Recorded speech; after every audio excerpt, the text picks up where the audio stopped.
우리가 신앙생활 한다는 것은 과연 무엇을 의미할까요?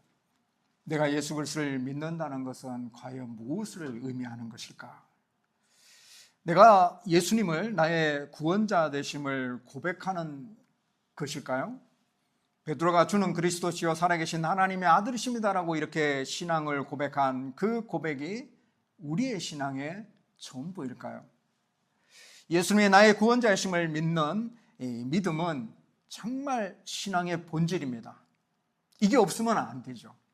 주는 그리스도시요 살아계신 하나님의 아들이십니다라고 고백하는 그 고백은 우리의 신앙의 본질입니다. 이것이 없다면 신앙이 없는 거예요. 그러나 이런 신앙을 가진 자는 그에 합당한 신앙생활이 자연스럽게 나타나야 합니다. 여러분, 우리가 씨앗을 땅에다 심으면 싹이 나고 자라는 이런 순리처럼 우리의 믿음의 씨앗이 우리의 마음밭에 뿌려졌다면 그 믿음이 자라나는 그런 모습들이 자연스럽게 나타나는 것이 자연스러운 것이죠. 만약에 씨앗을 땅에 심었는데 싹이 나지 않는다면 무엇이 문제일까요? 토양이 문제입니까? 시간 문제입니까? 시간 문제예요. 왜냐하면 다른 씨들은 다 싹이 나고 열매를 맺는 모습들이 나타나기 때문에 그렇습니다. 내가 예수 그리스도를 믿고 믿음의 삶을 살아가고 있다고 하는데 나의 믿음의 삶 속에 싹이 나고 열매를 맺는 그런 모습들이 나타나지 않는다면 내가 가지고 있는 그 믿음이 진짜 믿음인지 아닌지를 우리는 분별할 줄 알아야 됩니다. 왜냐하면 다른 사람들은 싹이 나고 열매를 맺는 모습으로 신앙생활을 하기 때문에 그렇습니다. 그래서 예수 그리스도를 믿는 믿음을 가진 사람들은 똑같은 이 세상에 살아가지만 그들의 삶에 변화들이 일어나기 시작합니다. 예수 믿기 전의 모습과 예수 믿고 난 다음의 모습이 달라지게 되어 있습니다. 그 달라진 모습이 무엇일까요? 바로 이 빌립보 성도들에게 예수 그리스도의 마음이라고 소개를 했습니다. 그러면서 예수 그리스도의 마음을 품어라. 너희들이 주 예수 그리스도를 구원자로 믿고 받아들였다면 이제는 예수 그리스도의 마음을 품고 살아가는 그런 삶의 모습들을 살아야 된다라고 권면했어요. 그래서 2장에 보면 바울이 빌립보 성도들에게 예수의 마음이 뭔가 그것을 알려주는데요. 예수의 마음은 겸손한 마음이었습니다. 예수님은 하나님과 동등하신 하나님의 아들이시지만 자신을 낮추어서 종의 형체인 사람의 모습과 같이 되셔서 낮아지신 그런 모습, 그것이 바로 겸손한, 예수님의 겸손한 모습이었어요. 또 예수님의 마음은 복종하는 마음이었습니다. 죄인을 구원하기 위해서 자신이 십자가에 죽으셔야 했지만 십자가에 죽기까지 복종하신 주님의 마음의 모습이 거기에 드러납니다. 이런 예수님의 마음을 품고 살아가면 예수님의 모습을 드러내는 삶이 있을 때 그 사람은 올바른 신앙생활을 하고 있다라고 말을 할 수 있습니다. 그래서 이것을 신학적으로 표현하면 성화의 삶이라 이렇게 표현합니다. 거룩한 삶, 예수님을 닮아가는 삶, 성령의 열매를 맺는 삶, 이러한 것들을 성화의 삶이라고 이야기합니다. 그래서 우리가 예수 그리스도를 믿는 자들이라면 이런 성화의 삶, 이런 삶의 모습이 내 삶 속에 나타나야 됩니다. 이런 모습이 하나도 없다면 그가 가진 믿음은 가짜입니다. 죽어있거나 가짜입니다. 그래서 오늘은 우리가 이런 성화의 삶을 살아가기를 갈망하면서 본문 말씀 속에서 등장하는 디모데를 살펴보면 그가 어떤 성화의 삶을 살았는지, 우리가 디모데의 삶 속에서 성화의 삶이 과연 무엇인지를 발견하기를 원합니다. 디모데는요, 순수한 유대인은 아닙니다. 어머니가 유대인이고 아버지가 헬라인입니다. 바울이 디모데를 만난 곳은 루스드라인데요, 이 루스드라가 디모데의 고향이죠. 바울이 디모데를 만났을 때 이미 디모데는 예수 그리스도를 믿고 있었어요. 그리고 그가 신앙생활을 아주 잘하고 있었습니다. 사도행전 16장 2절에 보면 디모데는 루스드라와 이고니온에 있는 형제들에게 칭찬받는 자니라는 이런 언급을 하는 모습을 보면 디모데가 신앙생활을 아주 잘하고 있었던 모습을 볼 수 있습니다. 그러면 디모데는 언제 예수 그리스도를 믿었느냐? 바울이 1차 전도 여행 때 루스드라에서 복음을 전했는데 그때 아마 디모데가 예수 그리스도를 믿었지 않았을까라고 추측을 합니다. 그러면서 바울이 2차 전도 여행 때 다시 루스드라 와서 복음을 전하면서 이 디모데를 다시 만나게 된 거예요. 만나보니 디모데가 예수 그리스도를 잘 믿고 있는 겁니다.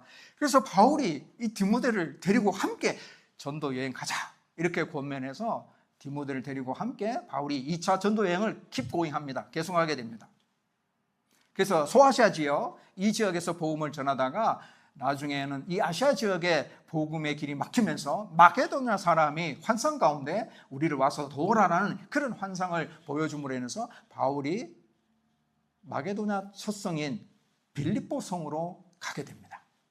그래서 바울과 디모데는 빌립보 도시에 복음을 전하면서 거기서 빌립보 교회를 세우게 됩니다.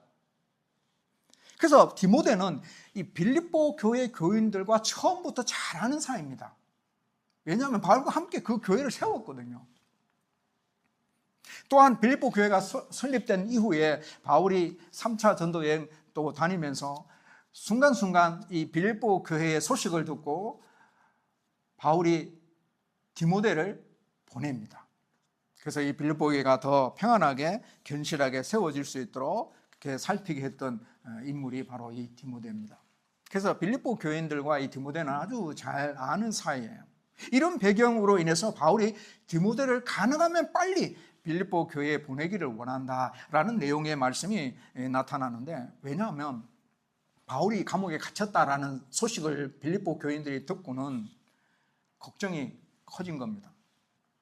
염려도 되고, 하나님 복음을 전하는 바울이 왜 감옥에 갇히냐고, 감옥에 갇히면 복음을 전할 수 없는데 하나님에게 있어서 큰 손해가 아니냐고, 복음이 막히게 되는데 어떻게 이런 일들이 일어나게끔 하나님이 하셨을까 하면서 실망하고 좌절하는 그런 모습들이 빌립보 교회 안에, 성도들 간에 이런 변화들이 일어났기 때문에 바울이 하루속히 이 디모데를 보내가지고 빌립보 교회 교인들을 안심시키고자, 그래서 이 바울이 디모데를 보내기를 원했고, 또 하나는 바울 자신이 빌립보 교회 성도들의 안부를 듣고 위로받기를 원했기 때문에 디모데를 보내기로 작정을 한 겁니다.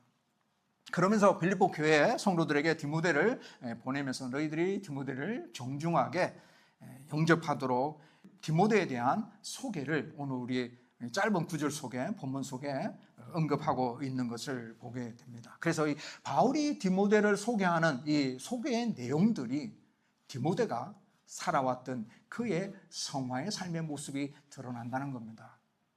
그래서 우리는 세 가지를 살펴봤는데요. 첫째, 성화의 삶은 내 안에 그리스도께서 사시는 것이다라는 겁니다. 성화의 삶은 내 안에 그리스도께서 사시는 것이다. 우리가 성화의 삶을 살아가기를 갈망한다면 내 안에 그리스도께서 사시는 것을 우리는 잘 확실하게 인정하고 살아가는 삶을 살 필요가 있습니다. 20절에 보면 바울은 디모데에게 이렇게 소개합니다.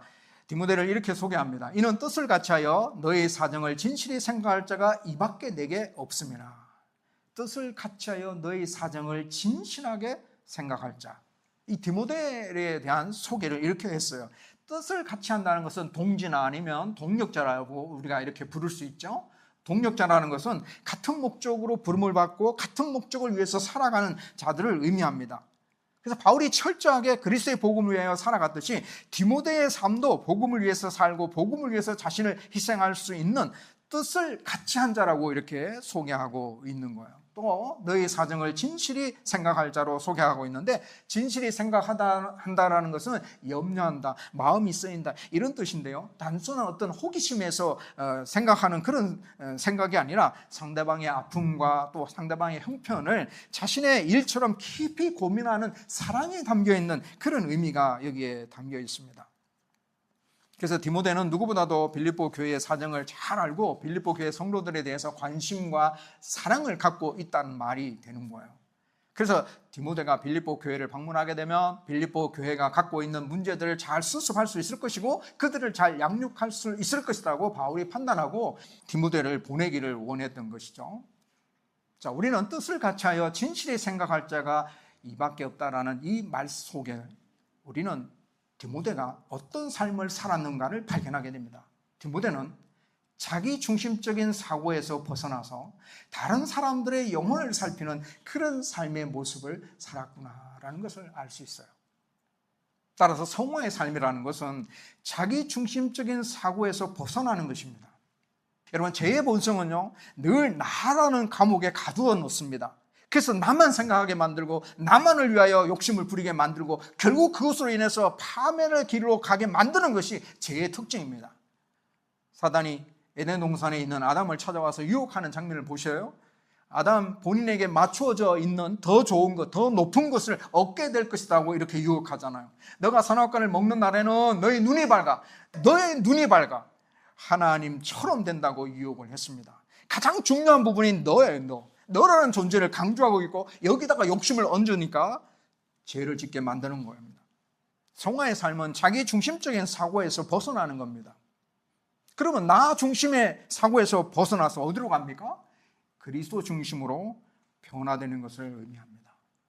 예수 그리스도를 믿고 성화의 삶을 산다는 것은 예수 그리스도를 믿는 믿음을 받아들이면서 예수님이 내 안에 모시고 사는 겁니다.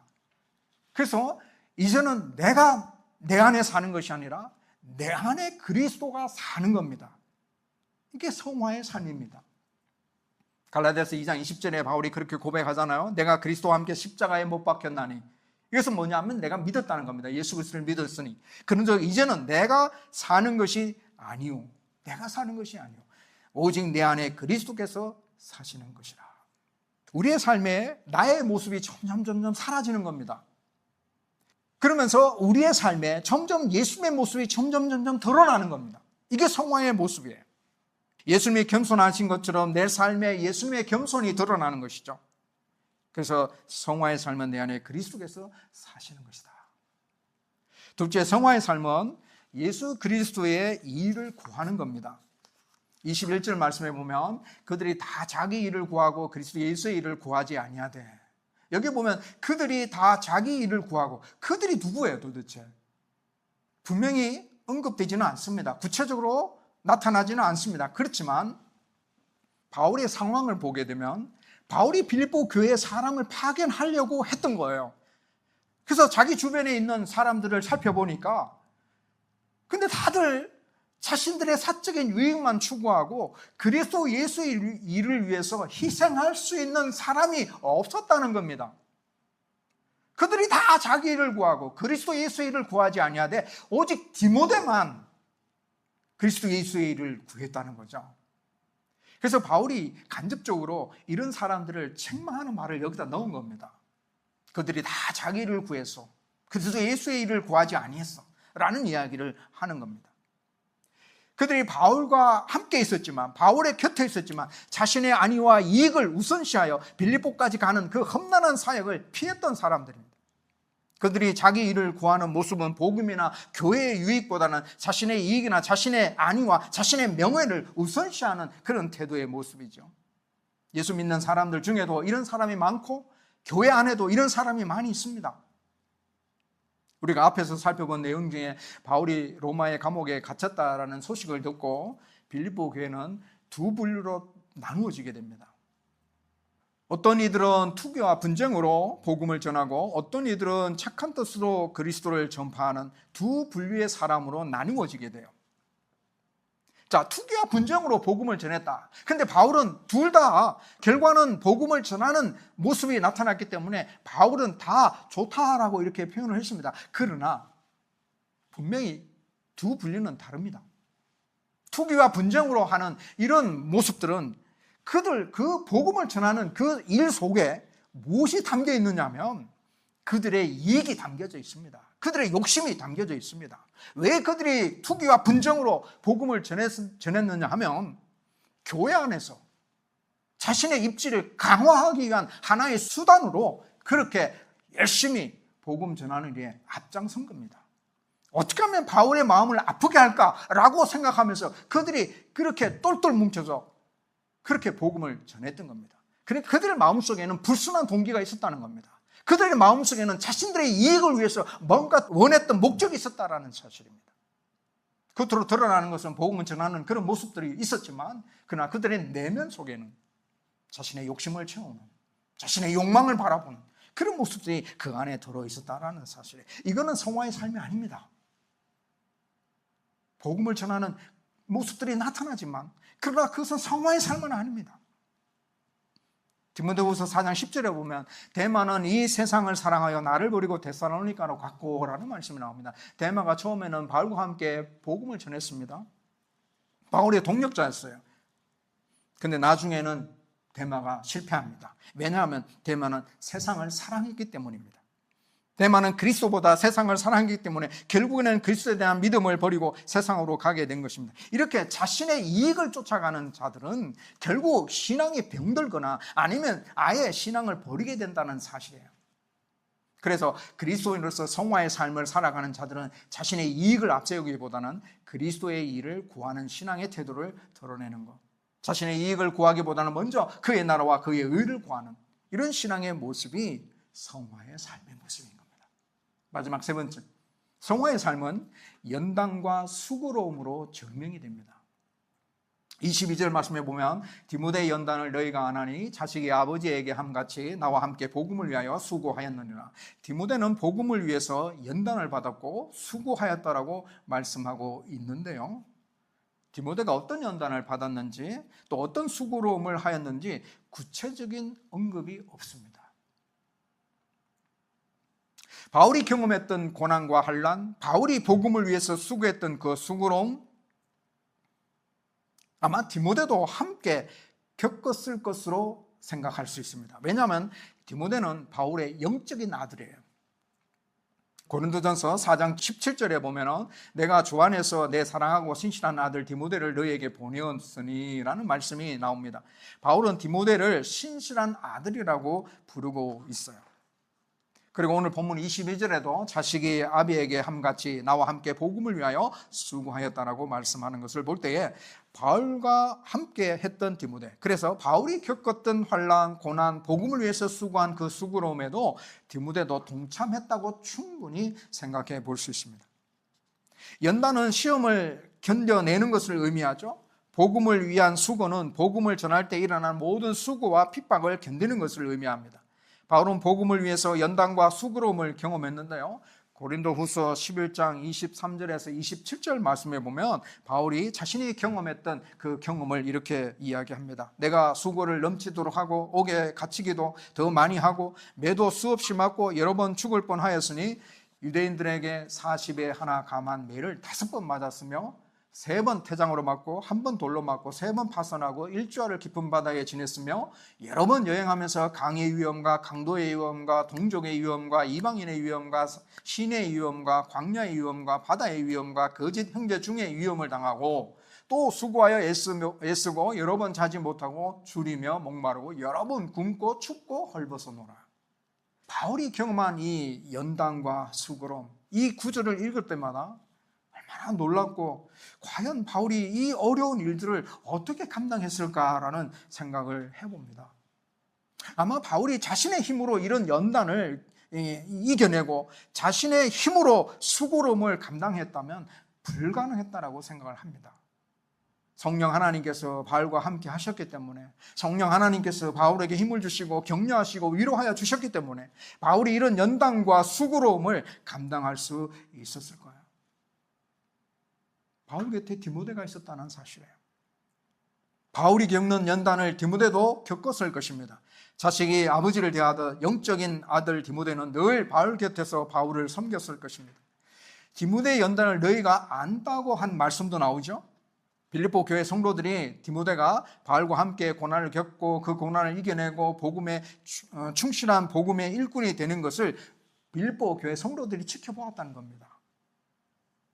이런 연단과 수고로움은 성화의 삶을 살았다라는 증거입니다. 성도에게 이런 연단과 수고로움이 없다면 성화의 삶이 없는 거예요.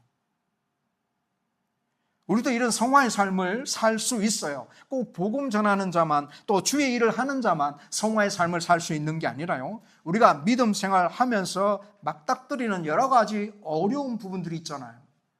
믿음을 지키기 위해서 감당해야 되는 그런 부분들이 있잖아요. 그럴 때 그것을 잘 이겨내는 거예요. 그것이 바로 우리의 성화의 삶입니다. 우리가 살아가고 있는 이 세상은요, 악한 세상이죠. 세상은 하나님을 부인하고 하나님을 거절합니다. 오히려 한 발짝 더 나아가서 적극적으로 하나님을 불신하며 반역하는 것이 세상의 흐름이잖아요. 그러므로 우리는 세상을 사랑하지 말아야 됩니다. 요한일서 2장 15절에 이 세상이나 세상에 있는 것들을 사랑하지 말라. 누구든지 세상을 사랑하면 아버지의 사랑이 그 안에 있지 아니하나니. 야고보서 4장 4절에는 누구든지 세상과 보시되고자 하는 자는 스스로 하나님과 원수된다라고 말씀하고 있어요. 그래서 세상을 사랑하지 말라. 세상을 사랑하는 것은 하나님과 원수되는 것이라고 강력하게 경고하고 있어요. 그러니까 세상을 사랑하지 아니하고 살아가려고 하니까 우리가 세상과 부딪히게 되어 있습니다. 이것은 자연스러운 현상이에요. 세상의 흐름에 동조하고 세상의 가치관에 따라 살아가면 세상은 아무런 트러블이 생기지 않습니다. 그런데 이런 세상의 흐름, 세상의 가치관을 벗어나서 하나님 말씀에 순종하고 하나님의 뜻에 합당한 삶을 살아가려고 하니까 자연스럽게 힘든 일들이 발생하게 됩니다.